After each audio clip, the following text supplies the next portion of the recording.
Last week we finished up the regional rail properties in Florida. This week we are still in Florida, this time for the Seminole Gulf Railways.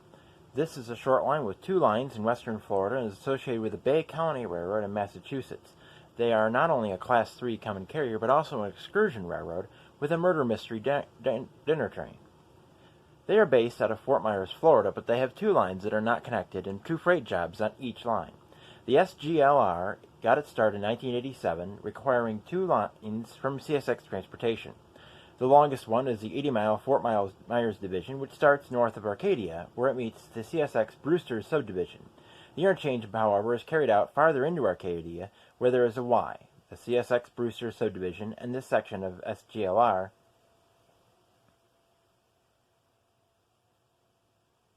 track was acquired by the Seaboard Airline in 1926.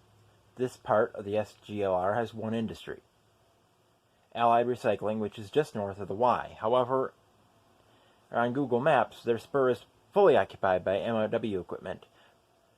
From Arcadia Yard, the SGLR turns eastward on the Y to run on what was once part of the plant system and then became Atlantic Coastline in 1902. The SGLR runs right next to West Pine Street through Arcadia and veers off to the south a block after East Pine Street starts. Leaving Arcadia, the railroad moves in a straight line south-southwest, tree line most of the way to Nocatee, with fields and houses nearby. Southwest Highway 17 is close, and you can parallel the tracks roughly. At Nocatee, the highway and rails are closer, moving more southwest than south now. The fields have now transitioned to more citrus groves and orchards with fewer houses, and then the railroad takes a slight curve to head due southwest, while Highway 17 is just a few feet from it as they approach Fort Ogden, Florida. And Fort Ogden is a siding with covered hoppers on it. This doesn't seem like an industry, but it is a transload facility for King Plastics. With plastic pellets, you don't need much there. In fact, nothing is at this location to show that it's an industry. Less than a mile beyond Fort Ogden, the tracks curved run almost due south, heading through a residential area before crossing the causeway and bridge that crosses Shell Creek, which honestly is more like a river than with its own delta. The railroad then enters Cleveland, Florida, where there is an ABC Supply Company location that has a spur, but I couldn't find any evidence of it being an active industry. Here, the railroad is paralleling Riverside Drive. Through here, the railroad is paralleling Riverside Drive until they go under I-75, and then Riverside pulls away to go into downtown Solana. The SGLR continues straight into Punta Gorda, where it curves south away from an old right-of-way. At this curve are 3 spurs. One goes to Butwell, Stoughton, and Soil Incorporated.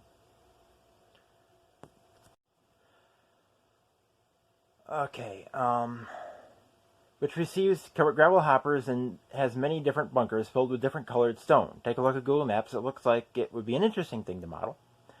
Their other 2 spurs appear to not be used. One is along the Butwell, and the other is along extra space storage. Through Punta Gorda, the rails run straight south and then turn southeast along the edge of Arquiesta.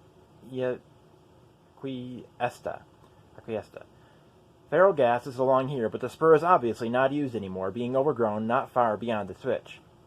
Down past Klein is the only match I can find for their next industry, ProBuild. On Google Maps, there's a lumberyard labeled Builder's First Choice, and while there are no cars in the spur, there are stacks of lumber right next to the spur. Along here, the tracks are paralleling US 41. Another industry that is supposed to be in Punta Gorda is a fly ash supplier called Headwaters Resources. The closest I can find is even farther south of the Klein, is a siding next to an elevator. This definitely handles fly ash or something like that, because those types of hoppers can be seen in that siding. The trucks have a balloon loop to pull onto a scale, and be loaded on the scale and then leave. The railroad then runs through woods alongside I-75 into North Fort Myers. In North Fort Myers, there is Florida Freezer, a cold storage warehouse receiving refrigerated boxcars. Raymond Building Supply, which receives centerbeam flat cars and boxcars, and then just south of Route 78 is Bayshore Concrete and Landscape Materials, which receives gravel hoppers for its stone supply business. These are the last industries switched by the Sarasota Churn, which runs from Fort Myers Yard up to Arcadia and back, running on Tuesday, Thursday, and sometimes Saturday. Leaving North Fort Myers, the railroad follows Trestle Road, which we can drive down according to photos. I have seen the trestle online.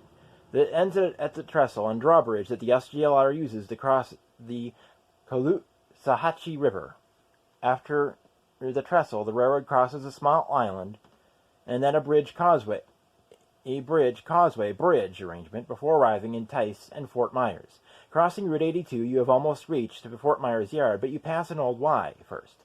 The north leg has been partially removed, making a switchback for the SGLR transload, which loads scrap metal and gondolas. This is switched by the yard switcher. The tracks then run between Evans Ave and Curtis Smith Ave, as close to street running the SGLR gets. Passing Edison Avenue, the main curves away, and an industrial spur heads straight to currently offline Old Castle Coastal, which does landscape supply, and AmeriGas, which has two spurs on separate blocks. The main crosses tri-circle pavers, which has the spur but is not rail-served. The railroad also has two other industrial spurs. One goes to buildings not currently rail-served. The other curves east to reach the steel fabricator, CMC Rebar, which receives gondolas and bulkhead flat cars. This spur seems to have an old dome passenger car sitting on it, rotting away. Continuing south is Hanson Street, where there are a couple disused spurs. One to the Garden Street U-Pullet, another at Thompson Sales, which is not even connected. It just has boxcars sitting and rotting. That second spur is then buried, overgrown, reaching Garden Street Iron and Metal, which has more cars than that spur sitting and rotting, but also a spur into the business, which receives gondolas and scrap hoppers. Right after this is the Fort Myers yard, where the Sarasota Churn ends. In the yard is a Y, which serves 84 Lumber and L&W Supply. 84 Lumber receives centerbeam flat cars in the north leg, while L&W Supply is on the tail of the Y, receiving both centerbeams and boxcars. There is only three more industries in the Fort Myers division: Rosin Materials, Tomahawk Construction, and Marsham Supply, all in Fort Myers and served by the yard switcher. After the yard and Y, the main continues south across a couple grade crossings and enters a mini yard where there is a shelter for cars or locomotives. MILW equipment, the out-of-service GE, Rosin Materials is a ways south with a single spur capable of handling a couple centerbeam flats. This is like the yard in Maine. Along here is visible. This, like the yard in Maine along here, is visible from the John Yarborough Linear Park Trail. The next industry, Tomahawk Construction, receives open hoppers of aggregates.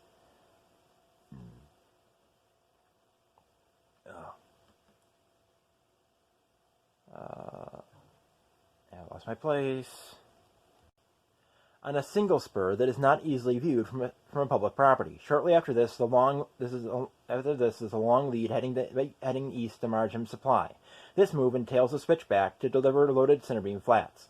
With no runaround south of the yard, the SGLR yard job runs with a locomotive on each end, and allowing them to switch the three industries to the south and return with the locomotive leading. Marsham Supply is along Lico Road and is across from Fox Drive, allowing easy viewing. The Fort Myers division continues southeast to Estero, with tracks ending south of Bonita Springs, but no industries exist south of Fort Myers. The Sarasota division is considerably less business, with only 4 industries, all considered to be in Sarasota by the SGLR.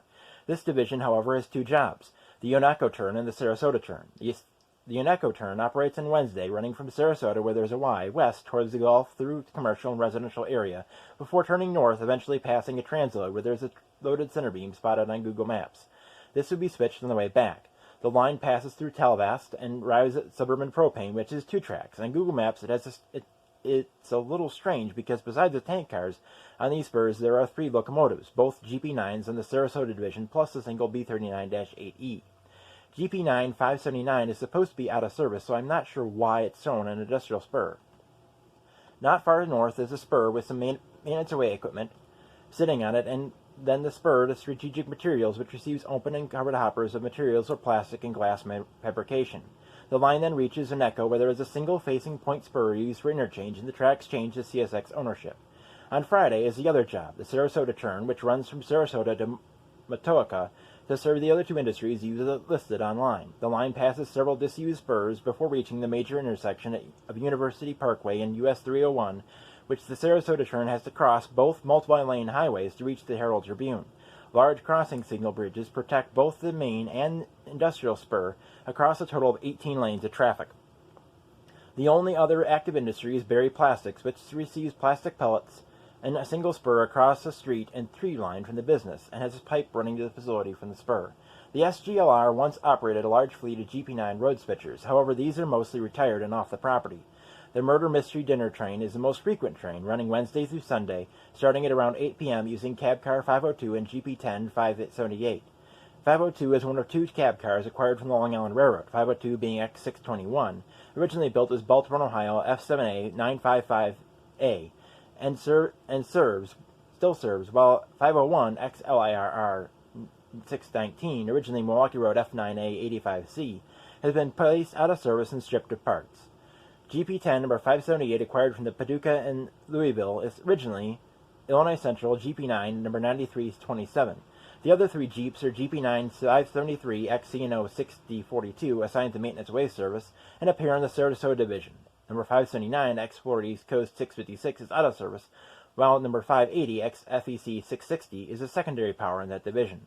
The primary power is a fleet of 7 GE B39-8E road switchers, only 6 of which are active. Number 592 is a parts unit. All 7 were built for LMX, and all but number 596 were acquired from RLCX and retained their original numbers until being renumbered number 590 to 595. These 6 are assigned to the Fort Meyers Division. The last one, number 596, was acquired from NREX and is assigned to the Sarasota Division as a primary power. CSX runs 4 days a week to the SGLR interchange in Arcadia, with a 0725 running from Mulberry to Arcadia on Tuesday, returning to Mulberry on Wednesday, back to Arcadia on Thursday, and back to Mulberry on Friday. The return to Oneco is 0740, based out of Bradenton, Florida, and does not list what days it runs, probably as needed. This concludes the episode of the Seminole Gulf Railway, a fairly unique operation in Florida. Next week will be the episode on a much busier and well-known railroad, the Florida East Coast.